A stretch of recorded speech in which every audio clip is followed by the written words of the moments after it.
Bear encounters often strike without warning, turning ordinary outings into harrowing fights for survival. From remote backcountry to quiet towns, these powerful predators have shattered campsites, scattered hikers, and stormed gatherings. In this video, we'll explore 6 chilling encounters, each more terrifying than the last, where experience, preparation, and courage were tested against raw animal strength. From 3 hunters attacked in a remote Montana wilderness to a massive bear crashing into a community event in Alaska, these stories reveal nature's unpredictable fury. A vast wilderness stretched endlessly across northwestern Montana, its pristine valleys and towering peaks standing as a testament to untamed America. Established as a federally protected area in the mid-20th century, this million-acre expanse had borne witness to countless expeditions over the decades. Some had ended in triumph, with hunters returning home successful and families provided for. Others had ended in struggle, with parties battling weather, injury, or exhaustion. Yet none would conclude as tragically as the journey that began on the summer holiday of July 4th, 2025. This wilderness had long been known as Grizzly Country. Seasoned hunters recognized this reality, treating the knowledge with respect rather than dread. For most, the presence of bears was not a matter of fear, but of careful preparation, constant vigilance, and a quiet acceptance that the land ultimately belonged to the animals. 3 men from the city of Missoula had planned their summer hunting trip for months. Calder Voss, Reed Harlow, and Jonas Mercer were no novices to the outdoors. They carried with them decades of experience, each familiar with the rigors of Montana's backcountry. Calder, aged 47, was a construction foreman who had been leading hunting expeditions since his early 20s. Reed, at 52, worked as a wildlife photographer when not pursuing game. His livelihood had given him an unusually deep understanding of animal behavior, particularly the ways in which predators moved and fed. Jonas, the youngest at 43, worked for a government resource agency and knew the terrain of the northwestern wilderness almost as well as he knew the streets of his own neighborhood. The 3 had obtained their seasonal permits through the regulated lottery system. Their packing was meticulous. Weeks of preparation went into ensuring that nothing essential would be forgotten. The expedition was planned for a full week. Their primary goal was clear and practical: locate a mature bull elk, harvest the meat, and return home with enough to sustain their families through the coming winter. For men of their caliber, veterans of countless successful hunts in equally remote terrain, the mission seemed routine, if challenging. On July 5th, they established a base camp near a creek that wound gracefully through a meadow rimmed by dense forests of lodgepole pine and spruce. The chosen site offered fresh water, strong lines of visibility, and multiple escape routes. These were not just luxuries, but survival measures, standard protocol for camping in territory where bears might roam. In strict adherence to regulations, the group stored food in bear-proof canisters and suspended provisions at a safe distance from their tents. They maintained a tidy campsite, reducing the risk of attracting unwanted attention. The morning of July 6th broke with clear skies and promise. At dawn, Jonas discovered fresh elk tracks near the creek bed. The men readied themselves for what they anticipated would be a successful day of tracking. Moving methodically through the forest, they followed game trails and subtle signs of the herd, pushing deeper into the wilderness. Hours of patient effort paid off by midday when they located a small herd grazing across a distant meadow. With practiced efficiency, the men set their plan in motion. Reed took position with his rifle, while Calder and Jonas circled wide, creating subtle pressure to drive the herd toward him. The strategy unfolded as intended. A mature bull separated from the others and fell swiftly to Reed's well-placed shot. Experience had taught them that celebration would have to wait.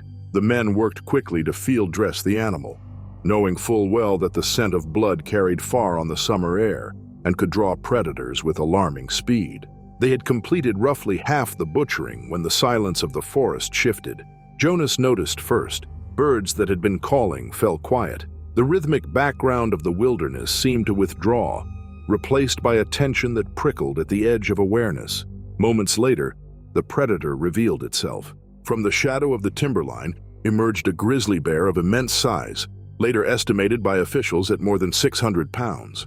In most encounters, bears avoided human contact, retreating when aware of people nearby. This animal, however, had been tracking the blood scent for miles. Hunger and territorial instinct overrode caution. The massive boar advanced directly toward the hunters with terrifying intent. Calder reached his rifle first, but was unable to secure a steady aim before the bear closed the distance.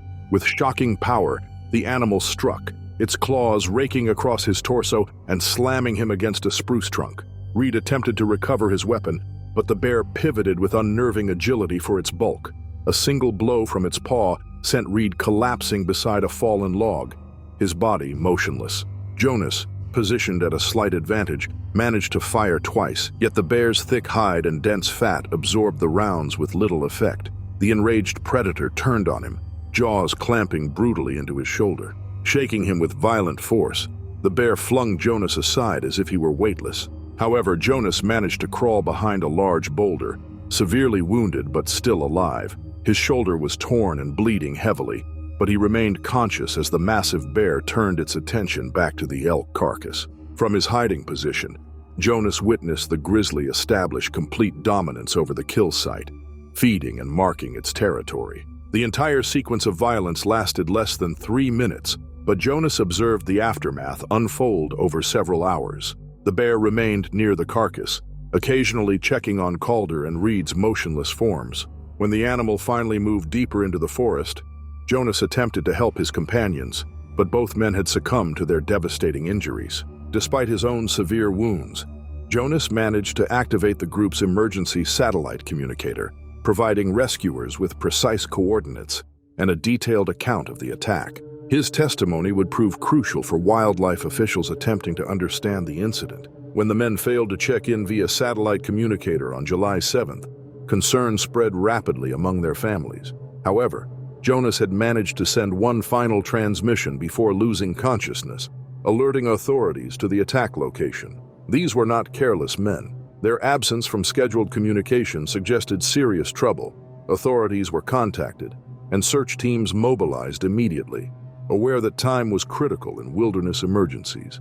On July 8th, rangers located the campsite using GPS coordinates from Jonas's emergency transmission. What they encountered left even the most seasoned personnel shaken. Enormous paw prints, some measuring more than a foot across, covered the ground.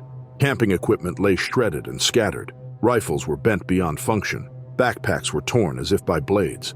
Calder's body was discovered where the bear had left him, still slumped against the spruce tree, his injuries devastating. Reed was found near the log, the earth scarred with deep furrows where he had been dragged. Jonas was found behind the boulder, where he had taken shelter, having succumbed to blood loss and shock several hours after the attack. His final transmission and the evidence at the scene allowed investigators to reconstruct the sequence of events with remarkable accuracy. The elk carcass had been almost entirely consumed, reduced to fragments of bone and strips of hide.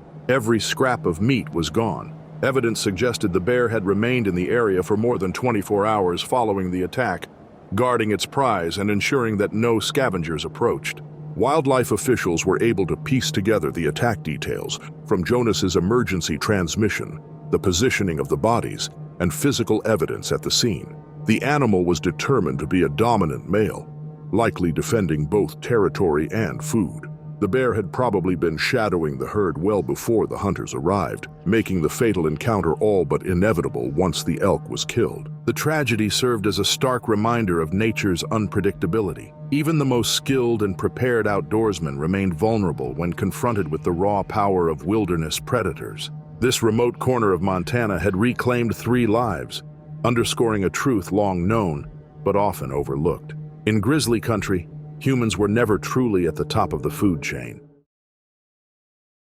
A remote Alaskan island lay roughly 250 miles southwest of a major Alaskan city, a rugged landmass known for harboring the world's largest brown bears. The island's small fishing village had endured decades of coexistence with these massive predators, maintaining a careful balance between human activity and wildlife territory. September evenings brought crisp air, shortened daylight, and the promise of winter, a season when bears desperately sought final meals before hibernation. The village elementary school had planned its annual autumn play for September 15th, 2022, choosing an outdoor setting to allow space for families who could not fit inside the cramped gymnasium. The school's principal, Diane Keller, oversaw the event with meticulous care. Weeks of planning went into coordinating with teachers, who transformed a grassy area behind the school into an impromptu theater.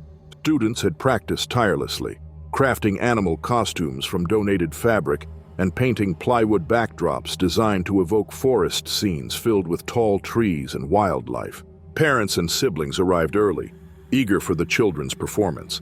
They set up folding chairs in neat rows while volunteers prepared a concession stand. The air filled with the scent of grilling food, carried on the breeze with the faint sweetness of popcorn and syrupy soda.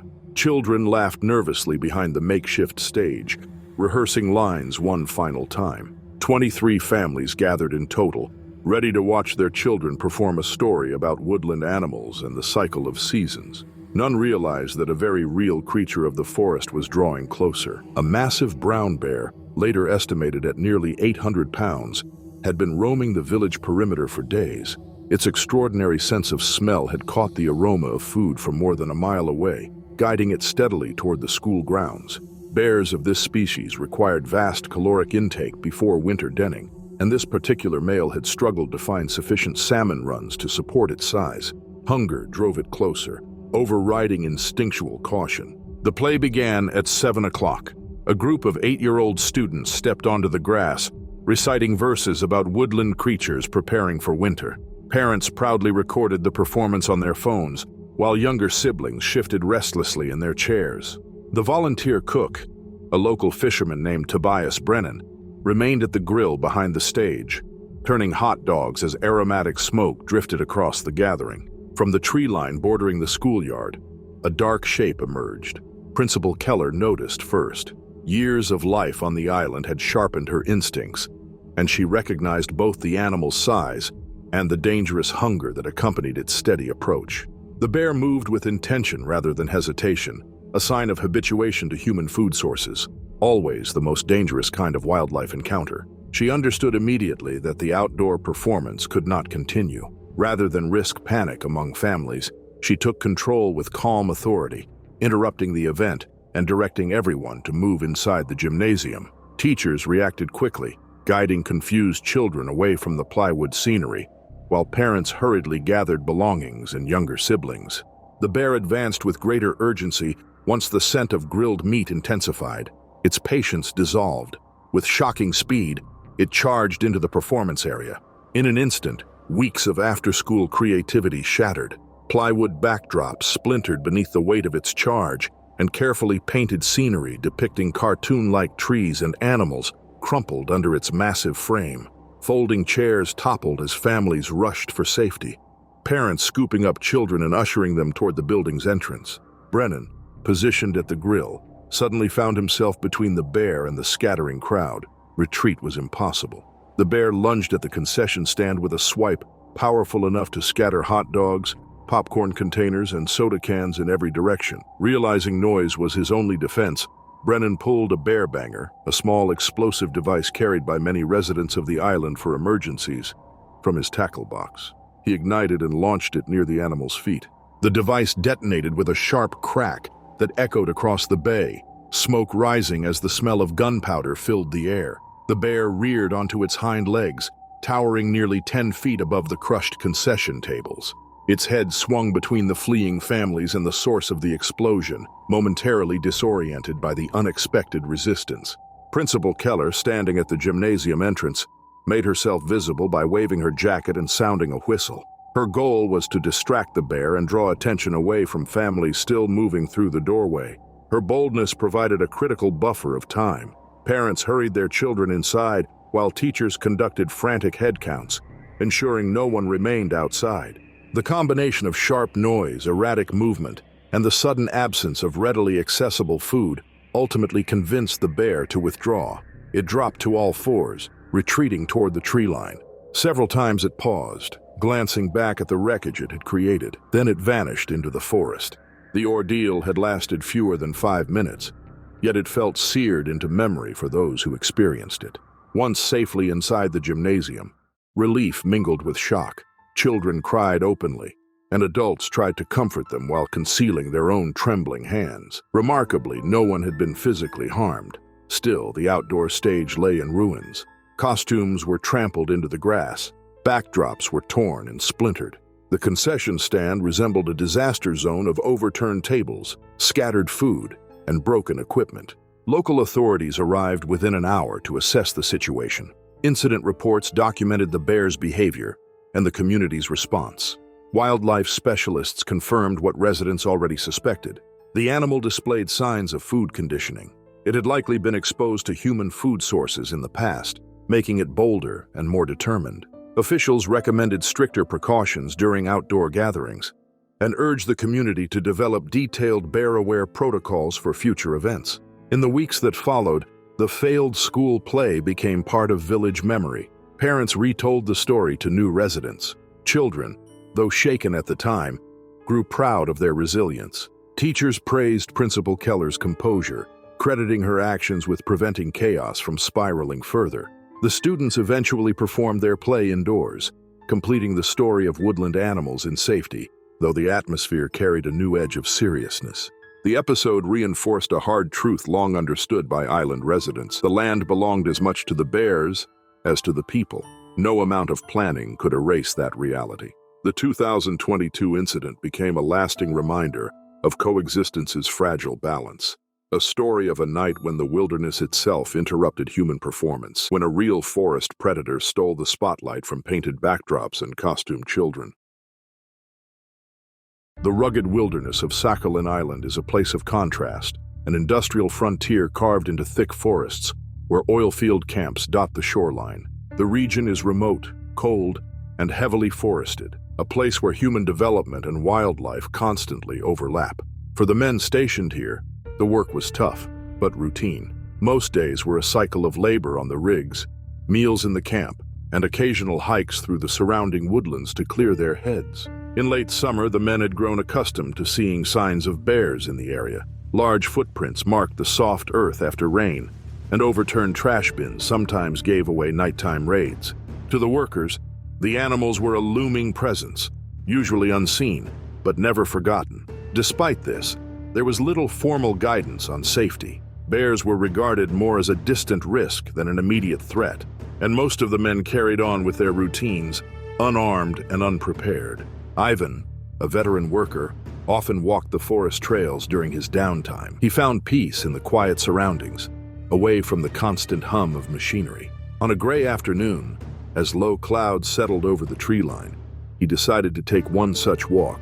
The air was still, and aside from the rustling of branches, the forest felt strangely silent. What Ivan did not know was that a brown bear had been frequenting the area, drawn by food scraps left unsecured around camp. When bears associate human activity with easy meals, their natural caution fades. This particular animal had already been seen circling the perimeter of the site at night. On this day, it had lingered close to the trails, moving unseen between the trees. As Ivan walked further from the camp, the silence deepened. Then came the sound, a sharp crack of a branch behind him. He froze, scanning the woods. At first he saw nothing. Then, from the shadows, a hulking figure emerged. The bear's size was staggering, its bulk shifting smoothly as it closed the distance. Ivan turned and ran, but the bear surged forward with terrifying speed. The attack was sudden and overwhelming. The bear's weight slammed into Ivan, knocking him to the ground. It struck with claws and teeth, each blow delivering crushing force. He tried to shield himself, rolling and struggling to escape. But the animal's strength was beyond anything a man could resist. His shouts carried faintly through the trees toward camp. Several workers heard the commotion. At first they hesitated, uncertain of what they were hearing. Then the realization hit. Someone was under attack. Men grabbed tools and whatever they could find, sprinting toward the noise. Bursting through the undergrowth, they caught sight of the horrific struggle. Ivan pinned, the bear striking relentlessly. Without hesitation, the workers shouted and hurled objects, doing anything to distract the animal. A few struck it with sticks and poles, risking their own safety to draw its attention. The sudden noise and movement broke the bear's focus. With a final snap of its jaws, it pulled back, staring down the men with a deep growl. For a tense moment, it seemed the animal might charge again. Instead, it turned, lumbering off into the forest, vanishing among the trees. The ground was left in chaos. Ivan lay bloodied and motionless, barely conscious. The men rushed to him, pulling him to safety and desperately trying to stop the bleeding with torn clothing. There was no time to waste. The nearest medical station was hours away. They carried him back toward camp, working in silence, each step heavy with urgency. An emergency transport was arranged, and Ivan was rushed to a regional hospital. Surgeons fought to save him, and after hours of effort, he pulled through. His injuries were severe and life-changing, but he had survived what few ever could. The attack shocked the entire oil field community. Bears had always been a part of life on Sakhalin, but this incident made clear the dangers of complacency. Within weeks, safety protocols were introduced. Food was secured properly, trails were monitored, and workers were trained to recognize warning signs. For the men who witnessed it, the memory never faded. The image of the bear striking, the desperate rush to intervene, the moment when noise and courage forced a predator to retreat. It was a brutal reminder that in the remote wilderness, survival often depends not on strength alone, but on the will of others to stand and act. The Svalbard archipelago lay deep within the Arctic Circle, a frozen chain of islands where polar night could last for months, and temperatures stayed bitterly cold even in summer. Despite human stations and research outposts, these islands belonged to the polar bear. Built for survival in a frozen desert, they hunted with patience, strength, and stealth, unmatched by any land predator. In May 2023, Nikolai Vetrovsky led a small technology research team into this forbidding wilderness. Their task was to test autonomous drones designed to operate without human guidance in extreme conditions. If successful, the machines could one day assist energy exploration, collecting geological data beneath the ice. Vetrovsky had invested 3 years refining the design, ensuring the drones could endure freezing winds, long distances, and harsh environments. His work represented a collaboration between international Arctic programs, each eager to push technological limits. The team established a temporary camp on a stable ice floe, about 15 kilometers from the nearest settlement. Alongside Vetrovsky were electronics specialist Annika Lysenko, skilled in communications equipment, and graduate student Boris Fedorov, tasked with recording atmospheric data. For 2 weeks, they would run continuous tests, far from shelter or help, in one of the most unforgiving environments on Earth. Conditions in May offered more daylight than winter, but little comfort. Temperatures hovered near -20 degrees Celsius. Winds swept across the ice without warning, grinding snow into blinding whiteouts. Visibility could shift in moments, transforming a clear horizon into a wall of fog. Yet the drones were built for such trials. Each carried cameras and radar capable of detecting subsurface structures through thick layers of ice. On May 14th, the researchers launched 3 drones simultaneously in their first wide-area survey. Inside the insulated shelter, Vetrovsky tracked flight paths across his monitors.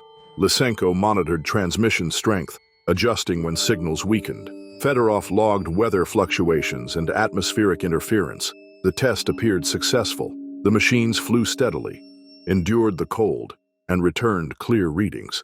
After hours of smooth progress, the team allowed themselves to hope the mission would unfold without serious setbacks. But across the white expanse, danger had been stalking them.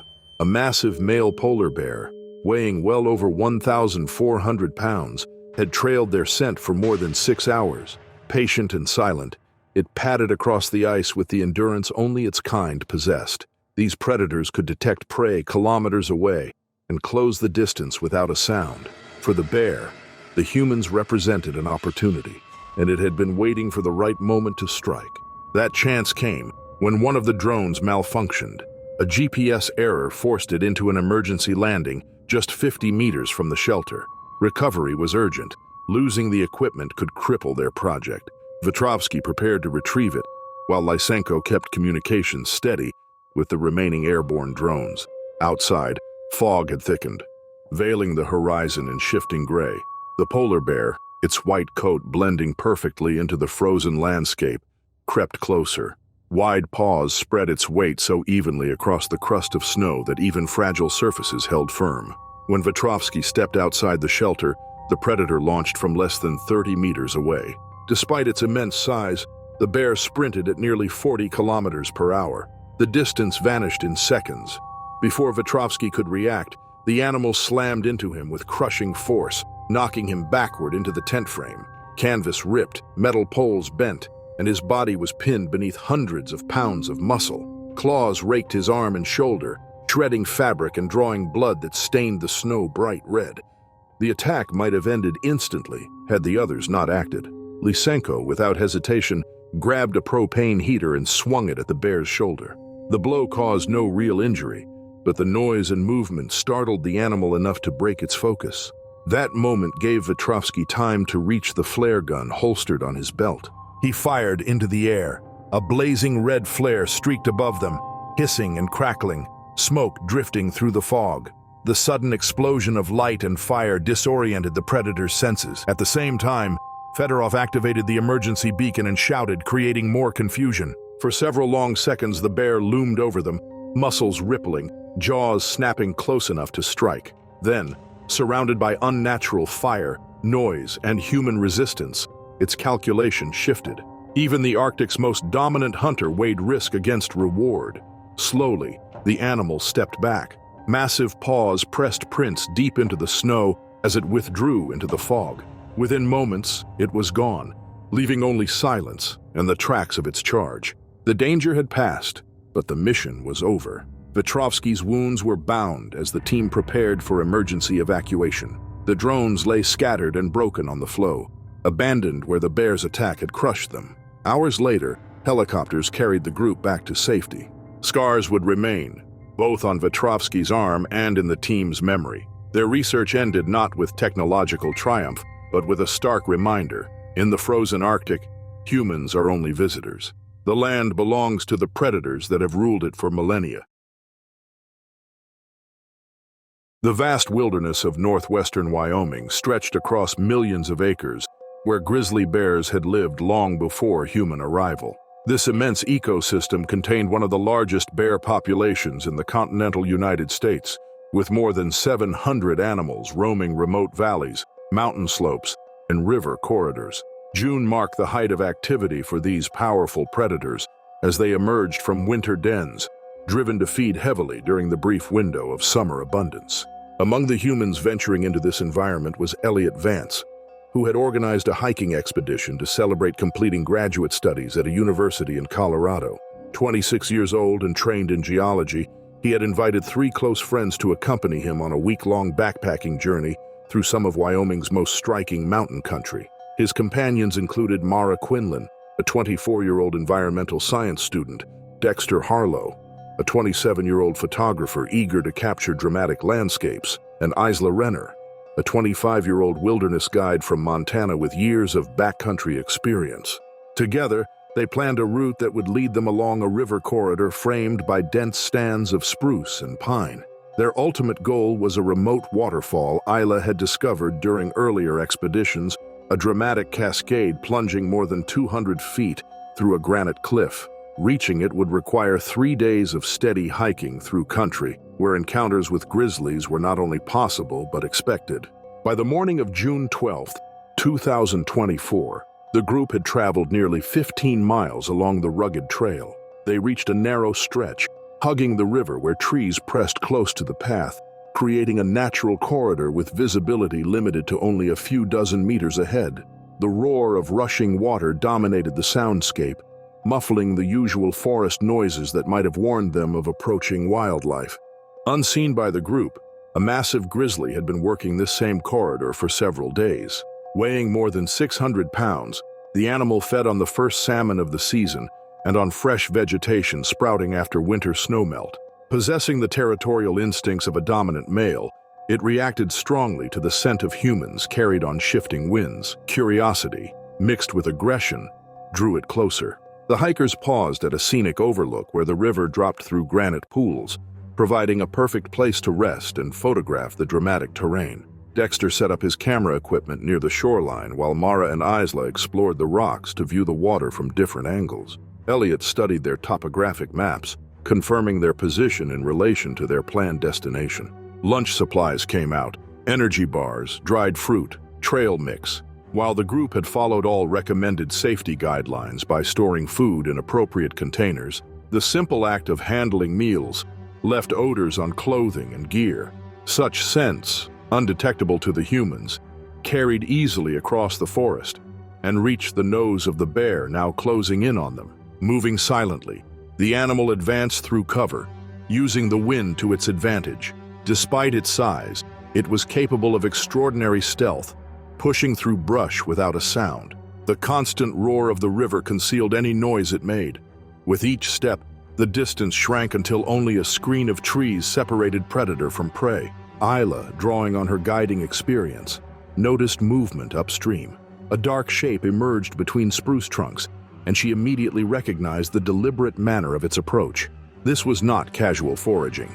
She assessed the situation quickly, realizing that the bear's posture suggested a focused charge rather than simple curiosity. She alerted the others, and they began preparing to respond.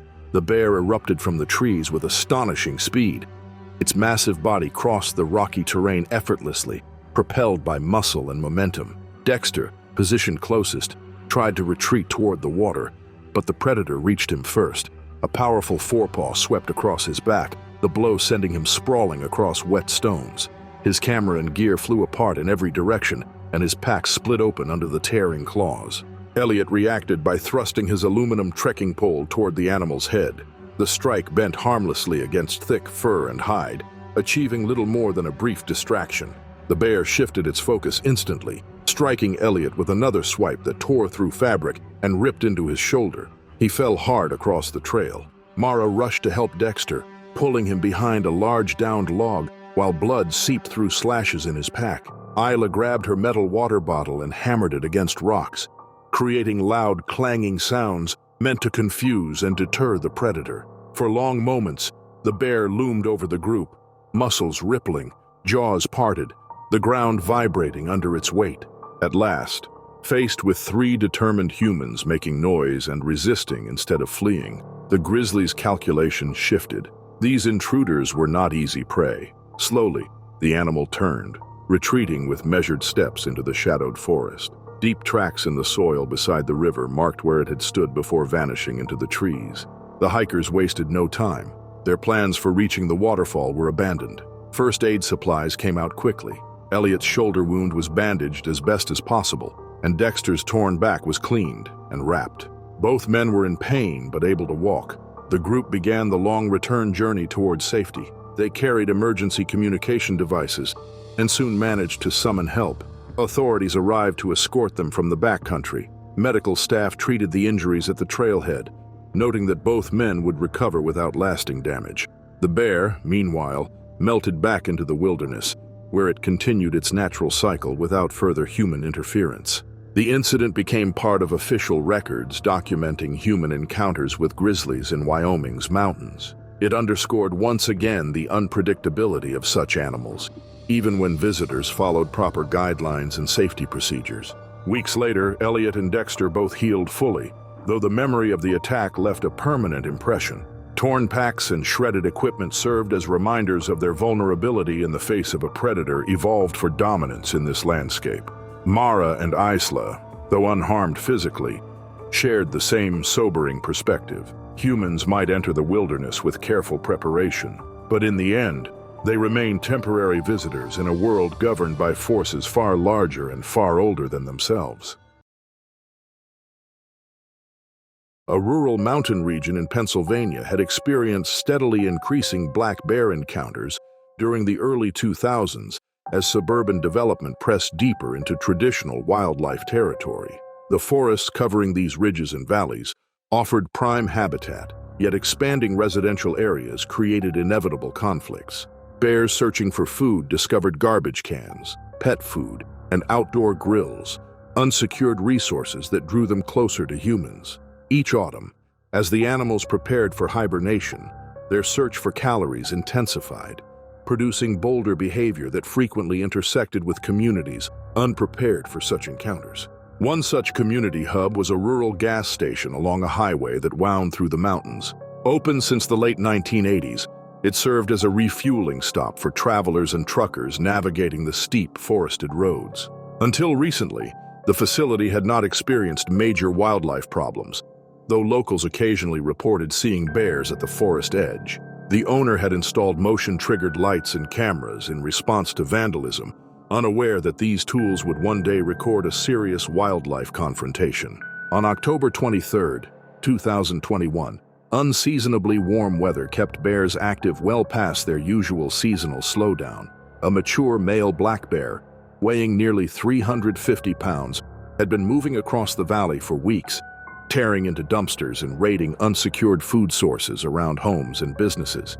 The animal had grown emboldened by repeated success, conditioned to associate human settings with easy calories. The late-night shift at the gas station typically drew light traffic: long-haul drivers, shift workers returning home, and a handful of locals. Bright fluorescent lights illuminated the pumps and store, contrasting against the dark forest that pressed close around the facility. The glow of the station could be seen from miles away in the rugged landscape, a beacon for both travelers and animals. Among those stopping that night was a 43-year-old truck driver from Pittsburgh. Near midnight, he pulled in to refuel his rig and grab coffee to sustain him on the long drive east. The station, operating around the clock, existed precisely for drivers like him who moved goods overnight when traffic remained sparse. As the driver completed his fuel transaction, the black bear stepped from the tree line.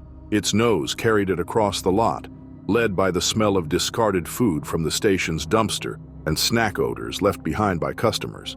Black bears possess acute olfactory powers, capable of detecting scents more than a mile away. This particular animal had been following food trails throughout the evening.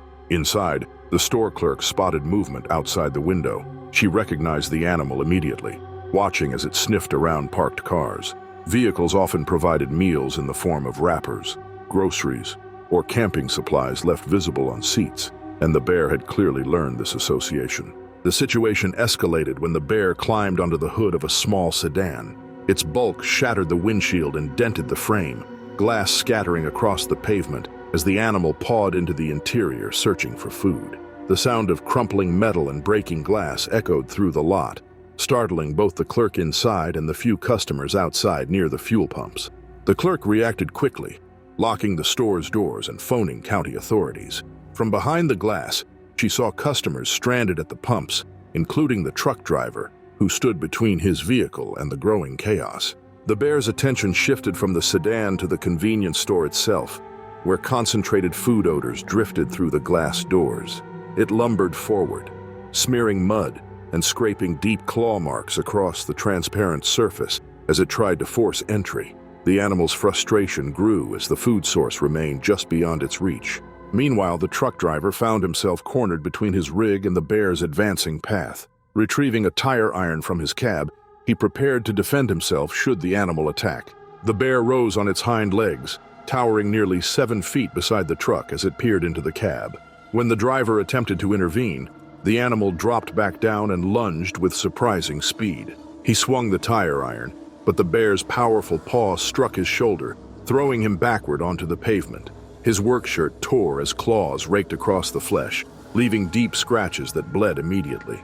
Inside the store, the clerk continued monitoring the unfolding scene. She activated the emergency air horn system usually reserved for fuel deliveries. The deafening blast echoed off the valley walls, its volume magnified by the still night air. The sudden noise startled the bear, which hesitated, ears flicking back in alarm. Faced with bright lights, loud sound, and human resistance, the animal abandoned its assault. It turned and moved swiftly toward the darkness, vanishing into the tree line beyond the station lights. In its wake lay damaged cars, scattered debris, clawed doors, and shaken witnesses.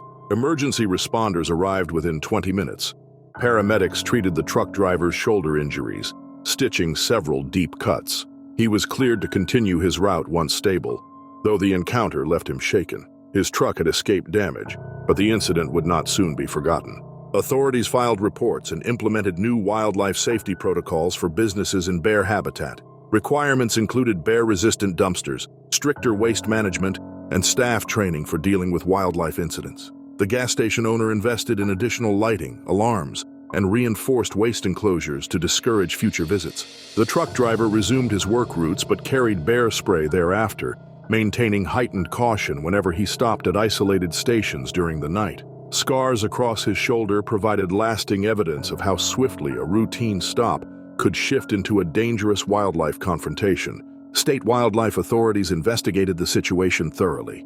They determined that the bear had become habituated to human food due to repeated success at unsecured dumpsters and outdoor storage. Officials launched a public education campaign across rural communities, urging businesses and households to adopt bear-resistant waste practices. News of the attack spread quickly through local media. The story sparked statewide debate about Pennsylvania's growing bear population, which had climbed from fewer than 4,000 animals in the 1970s to more than 20,000 by 2021. Conservationists celebrated the species' rebound, while business owners pressed for stronger policies to protect property and customers. The damaged sedan required a full windshield replacement and extensive repairs to the hood and roof. Insurance providers began examining claims more carefully, weighing the rising risks of wildlife-related damage in bear country. The gas station owner worked closely with wildlife specialists to create a model deterrent program. By combining secure waste storage, motion-activated alarms, and employee training, she aimed to minimize future risks. The measures became an example for other rural businesses facing similar challenges across the state.